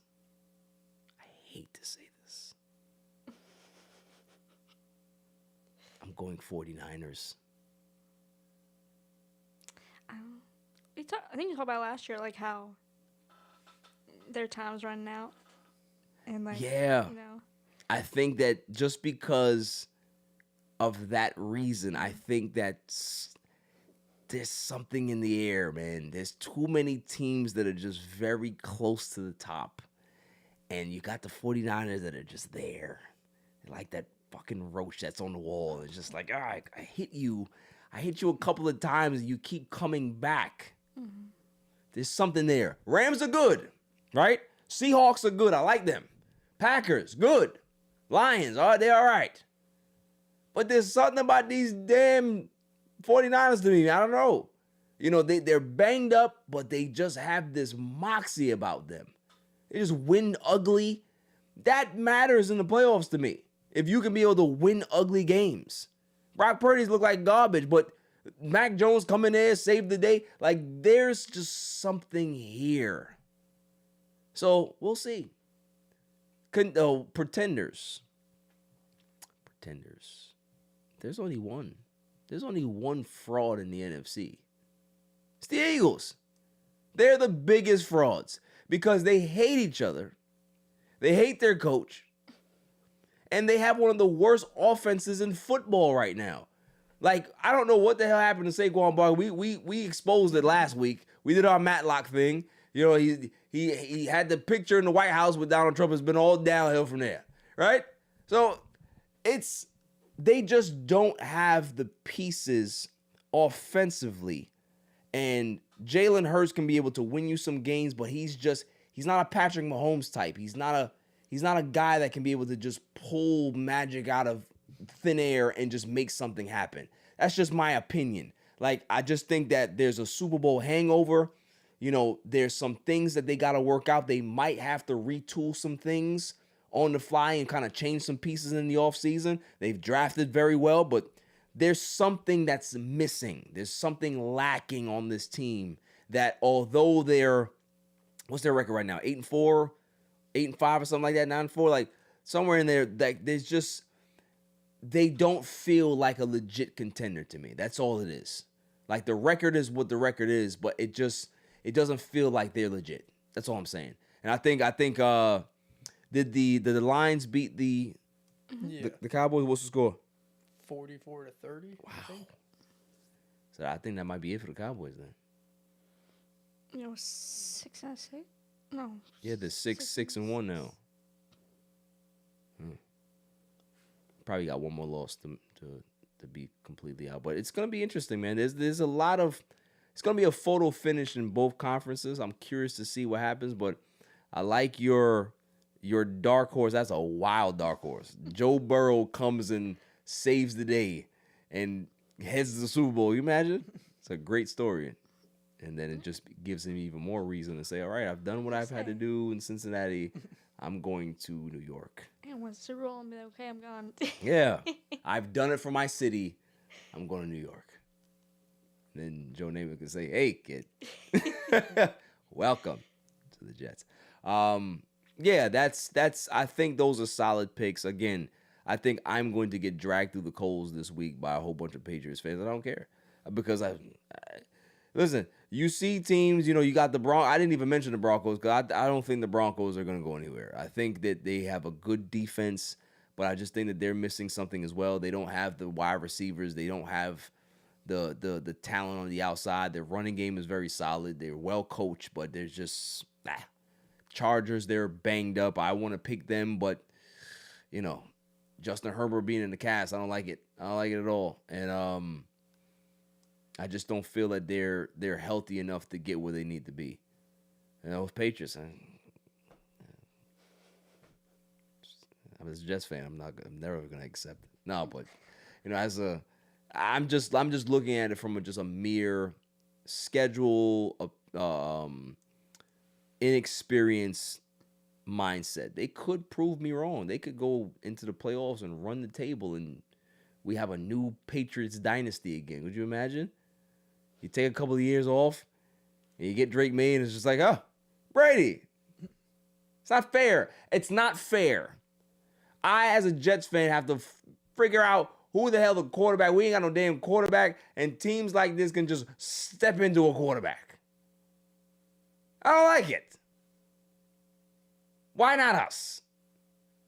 Could pick another team again. So no. Could pick the Giants. I am not going to enter the fan transfer portal anytime soon. Although I do like Jackson Dart. He was a Trojan at one point, and he transferred because Lincoln Riley went there, and he said, oh, Caleb Williams, I'm going to take him with me. We could have had Jackson Dart. We could have had Jackson Dart in the damn USC Trojan. We could have probably won a championship with the kid. And he goes to Ole Miss. So there's a part of me that's drawn to this kid. Right? He's SC guy. Yeah. That's why I like him. It's always the SC guys that have a special, Caleb ain't got no the nails. I don't dig that. If you want to do that, that's fine. But I don't claim him. I don't claim him from SC. I don't do that. That is it. That is it for football because there's nothing else. I'm not talking about that damn Thursday night game. Who cares? The Cowboys lost. Everybody knew they were going to lose. They were one of the hottest teams in the league. Okay, cool, it's fine. But the Lions are a very good team. They are excellent. They put up a lot of points. They're very exciting. That Gibbs kid, he's if he's not the best running back in the league, who is? Taylor? Yeah. I think I just saw he broke the record or tied the record with Sanders for the most touchdowns before 24 because he had 3 tonight. It's amazing. I'm pretty sure that was the stat line. But yeah, it's him and I would say he is just because I don't know. Just personal pick, but no, him and Taylor are right now this year and definitely. Did Montgomery have a good game? I didn't start him. If Montgomery got a touchdown, I'll be very upset. I don't think he got a touchdown. Oh no, he did get a touchdown. Come on. Why? I know. Yo, if he's on my bench with 40 points, I'm gonna be upset. Let me see this. CD Lamb had it. Oh, he's questionable. What the hell happened to CD Lamb? And Dak Prescott threw 2 interceptions. What a bum. Yeah, look at it. Montgomery, 30 points on my bench. I'm just sick of this. And look at why I start. I start Kyron Williams, and he might not even play. You gotta start the early ones. God, I don't trust the Thursday games. That's the thing, man. I don't trust the Thursday games. They be trash. Yeah. You know what I mean? Like you run a risk starting anybody on a Thursday. My Thursday night game went pretty well. Really? Who did I have on Thursday night game? I had Gibbs, Williams was okay, and then I had the kicker Aubrey. Oh, nice. I got 79 points. Wow. That's a pretty good. Well, look at you, huh? Look at you, Miss Fancy, huh? Unbelievable. Now it's time for the greatest segment on the planet, Dummy of the Week. Dummy, yeah. Every week I go around the room and I ask, who is the dummy of the week? Jimmy, what do you got, sir? I guess I'll give it to this woman, a lady in college, went in Oklahoma, she had to write an essay about gender norms, and then she just wrote like the worst essay ever. It was like just bizarre. It was like written like a 4-year-old, and it was about like religion. She doesn't even like quote any quote the Bible or cite anything. It's just like her opinion. Just opinion, yeah. But like that's not like a college essay. Like No. you need to have, like if she wrote that and like backed it up with something, you could be like, okay, this is acceptable, even if like the teacher Right, no disagrees or reference whatever. points, nothing. Yeah, but now like it's all become some whole thing where it's like this is Christian persecution in America. They hate us. It's like no, this is just a bad essay. Right. And like the whole thing was she was like man will do manly things and woman will do womanly things. It says that verbatim in it. It's like what does that even mean? Like, I mean, like, If what, I like was men the are gonna work and If I was the like, professor, I wouldn't even give you a chance to rewrite it. no, she got a 0. I think. Yeah. And she's F. and the Fox News people are all over it. Of course. How dare you? This is a Christian. Yeah. That's a Christian nationalist. That's what that is. Yeah. Because I gave you the state the homework assignment and you chose to do something else. So now I'm gonna fail you. Now you're gonna have to do this class over. You're gonna fail your ass. Whatever's going on in this country right now, it's nothing new. That's what I want you young people to realize. It's not nothing new. They're just using the old hits. Is that you can be able to hide behind something to do the most dastardly things possible. We see it all the time. People hide behind religion when they want to go ahead and touch kids. They hide behind religion when they want to go ahead and blow people up in water. They hide behind religion when they want to go ahead and vilify and ostracize an entire race of people. This is what it's always been. So I just want people to realize that girl is nothing new. It's just what we are exposed to now and what we have to be able to filter out and know what the garbage is from what the garbage isn't. And there's a lot of people out there that are hiding behind the veil of religion, and they've never picked up a Bible the day of their life. I tell people all the time, if God were to come back or Jesus were to come down, do you think that he would ever go into any one of you of these stadium churches that they're having millions of dollars being siphoned around a month? He would never step foot in there. Yeah. He would be outside with the guy that doesn't have any money that's out in the street. That's where he'd be. So when you have these super churches and this is what they're doing and they're preaching the word, it's all bullshit. And that's what the Bible Belt does. Everybody down there, hey, well, you got to get right with God. Why would you get right with yourself? Because if I go ahead and go look in your skeleton closet, I'm sure that there's a lot of stuff in there that you're trying to mask behind the veil of Jesus. So yeah, she gets the dummy. Dummy, yeah. And the biggest one too, because I can't stand people who hide behind religion. If you're religious, great. But if you want to be sinister and hide behind religion, you are the worst of us. Dummy, yeah. Sounds that's what you got. I don't know with the people.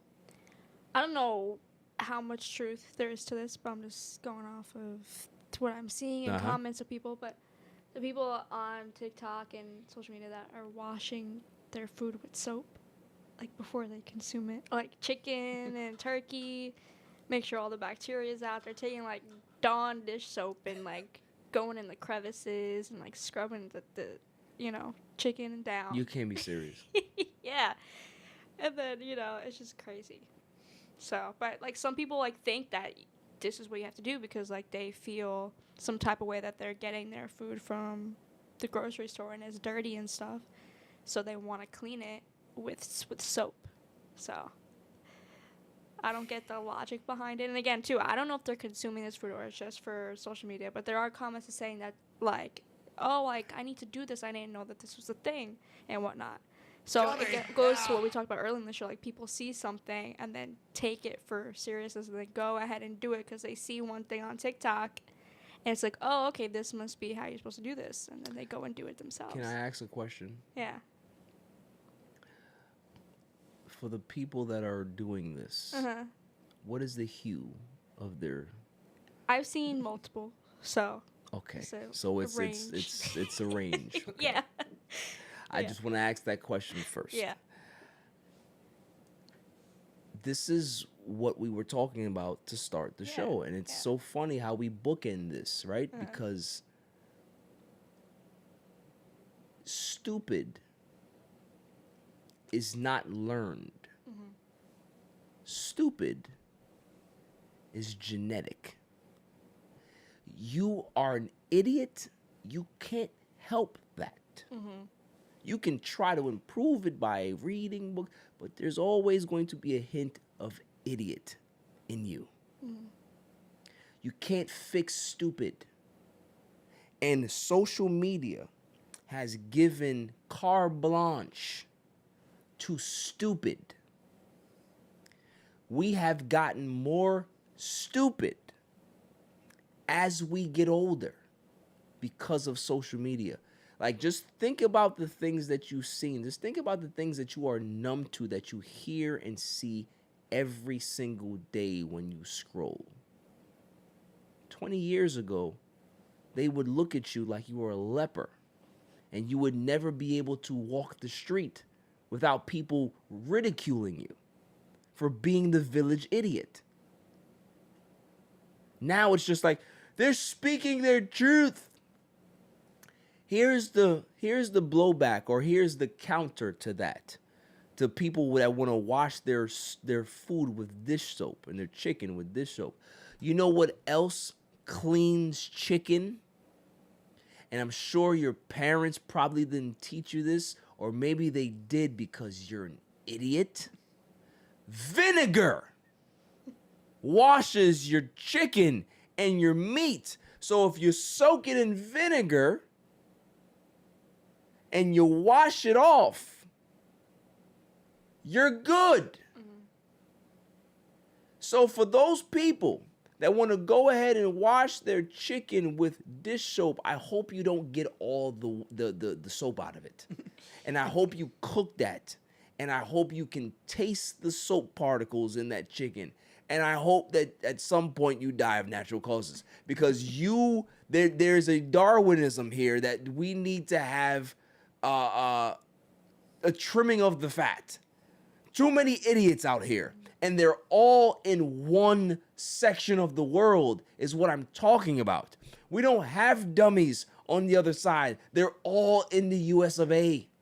We are the stupidest place on planet Earth. If the aliens come here, they're not coming here. They're going somewhere else. Because they're gonna be like, I don't think that place can be saved because there's too much dummies over there. Like, we would literally have to like eradicate 98% of the population to be able to save them. It's like Thanos. Thanos wasn't a villain. Thanos was just like, hey, there's too many dummies here. I gotta get rid of them. I gotta get this damn gauntlet on my hand, and I gotta snap these people out of here because they're stupid.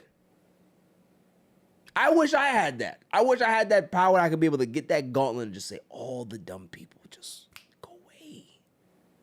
Because they are influencing our kids to be stupid. And these same people are raising children. That's the scary part. You can be dumb if you want to be, but be dumb and don't be a parent. If you want to just be a single idiot, please go ahead, because at some point you're going to be off this planet at some point. But do not have offspring, because that same stupid genetics that is in that head are going to get passed on to that poor child. And even if that child wants to be smart, there's some idiot gene in there that's going to make that kid do some stupid stuff going forward. We are so dumb. Just go drink bleach. Similar type of thing. Yeah. Chemicals and Matter of fact, here's what I will raise you. Instead of using Dawn dish soap, put your chicken in bleach. Do that. and clean it right up. Bleach cleans things right up. Don't worry about the smell. Don't worry about the taste. It'll be over soon. Unbelievable. Dummy, yeah. That's a good one. I got a good one, and it's the only one that I can think of.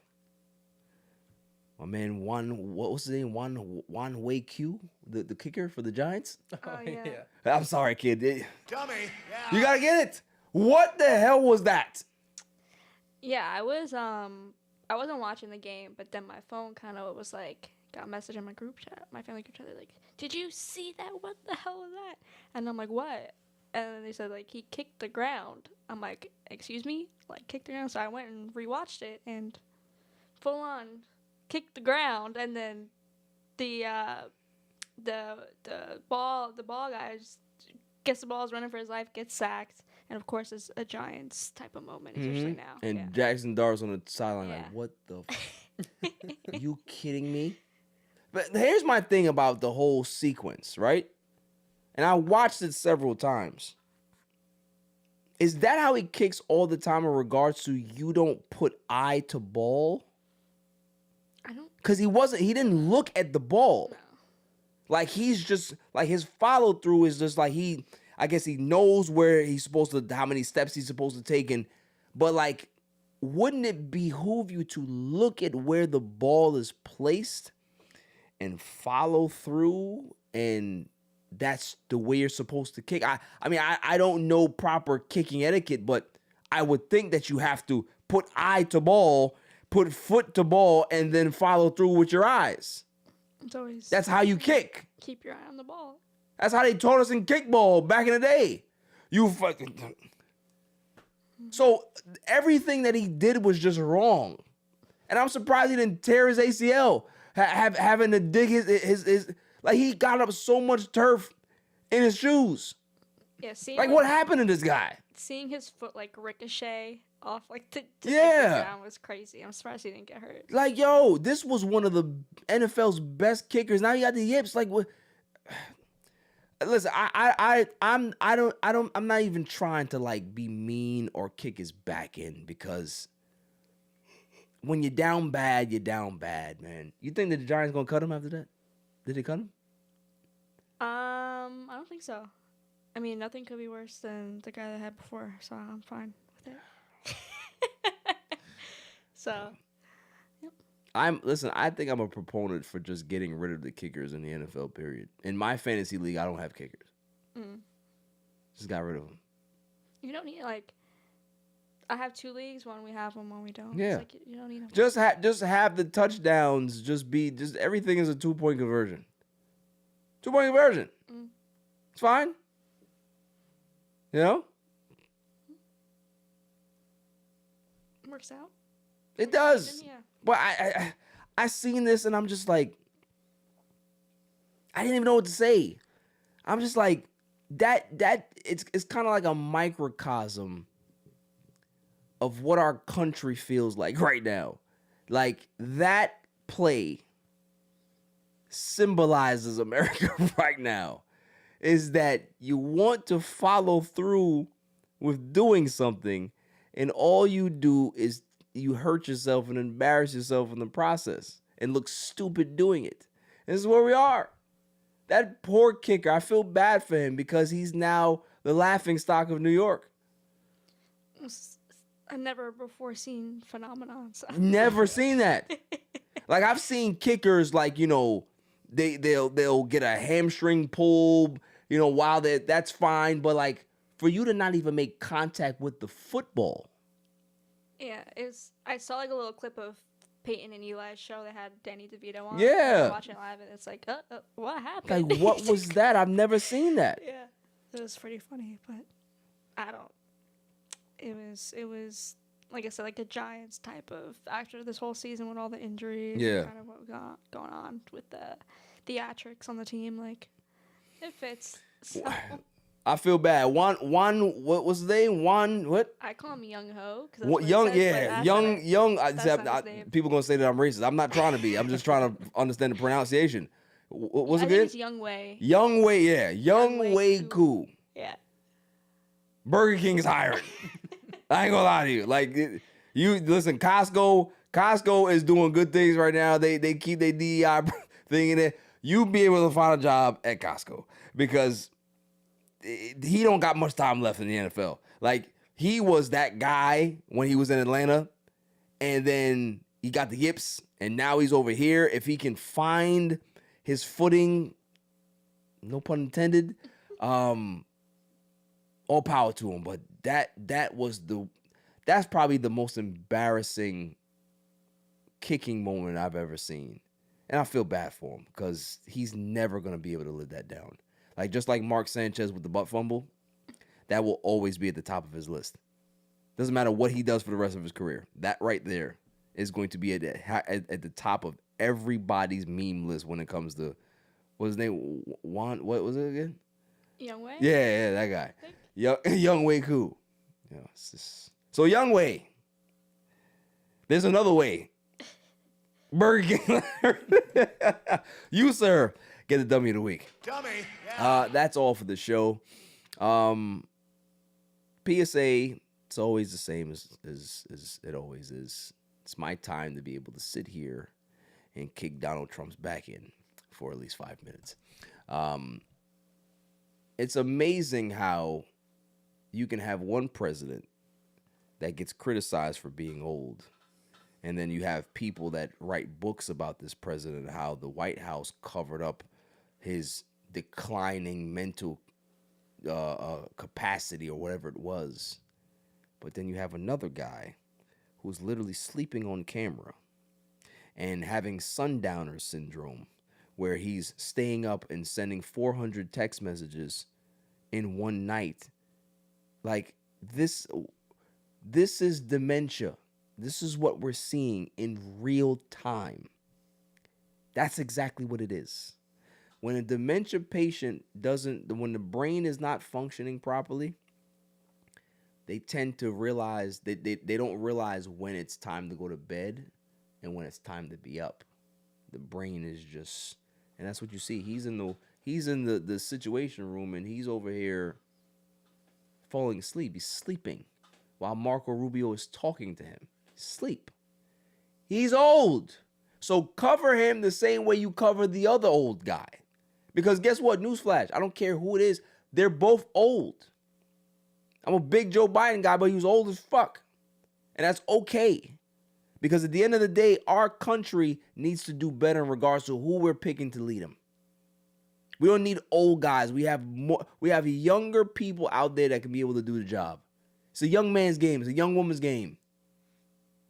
Stop having these old fucks be the commander in chief. He's old. He deserves to be home somewhere, eating his hot dogs, eating his McDonald's, and being in poor health if he wants to be. That's fine. He shouldn't be the leader. He shouldn't be the leader of the free world. That's my whole point. I'm giving him 6 months before he's not in the land of the living anymore. I'm just being honest. The natural causes is knocking on his door. So we'll see how long they try to cover that shit up. The other thing with Pete Hegseth and these war crimes, yeah, it's coming. Your time is coming as well. It's so funny that how most of these people in this administration, they know that if they lose the midterms and they end up losing the House, which they may end up losing over 100 seats. The last time that happened was, I think it was with Clinton or Obama. There was like 100 seats lost. They go ahead and lose that type of majority, and then they lose the Senate. Then you know what's going to happen after that. Is that impeachment is coming. and arrests are coming. It's only a matter of time before the dummies are no longer able to keep power. And they're going to continue to try to do things. They're going to throw the National Guard in every city. They're going to go ahead and throw the National Guard in blue states. They're going to go ahead and try to overtake the voting booths and all this other stuff. We're going to see what happens. But smart always prevails over dumb. It's just the way it goes. And we have allowed dummies and idiots to run this country for too long. Smart people need to wake up and they need to go ahead and seize control and do what needs to be done. Period. We need to have stronger leadership in the Democratic Party. We need to not have people like Hakeem Jeffries, that is a jig supreme.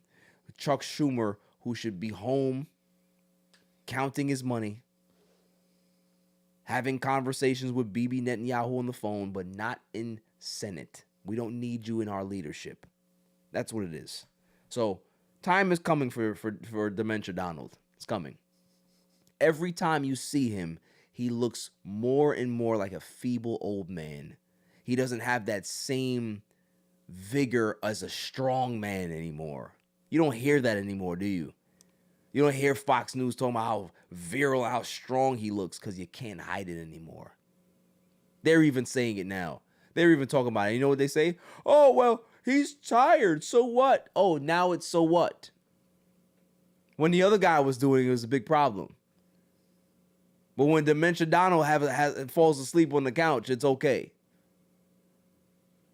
It's amazing how low we have sunk in this country to the point where we have an old fat man that's orange, that's sleeping in the chair, and that's who we call the leader of the free world. The world laughs at us. They do. And when he can't walk in a straight line, also another sign of dementia. But we're crazy. We're the ones that don't know what we're talking about. I can't wait till the grifting starts. I can't wait till when they realize he's so weak that they all have to now like fend for themselves. When there's chum in the water, they're going to sacrifice him and say, we don't need you anymore. And that's when you'll start to see the grift happening. Just like Marjorie Taylor Greene. Oh, I want to go ahead and just get out of the Congress because there's too much infighting. Who caused most of the infighting in Congress? You did. And all of a sudden now you have your play because you see the weakness sitting in the chair falling asleep. Marco Rubio sees the weakness falling asleep in a chair. You see that Tucker Carlson sees the weakness in the chair. So they're all picking and jockeying for position. They're all doing it because they see Dementia Donald on his last legs. And they're just wheeling him out there for the optics of it. You ever seen Weekend at Bernie's?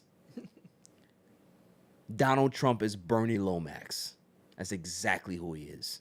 They wheel out this dead body to be able to say everything's fine while they're pulling the strings in the background. So you have racist ass, what's his name, Stephen Miller and his crazy ass wife go out there and go say wild, outlandish stuff. You have Kash Patel that's driving and having his girlfriend being flown around in an FBI plane and getting FBI detail. What do you need FBI detail for? So you have all of these criminals that are just doing illegal shit right in front of us. The bill comes due. It does. So we'll just wait and see. So until next week, stay safe, stay cool. Peace.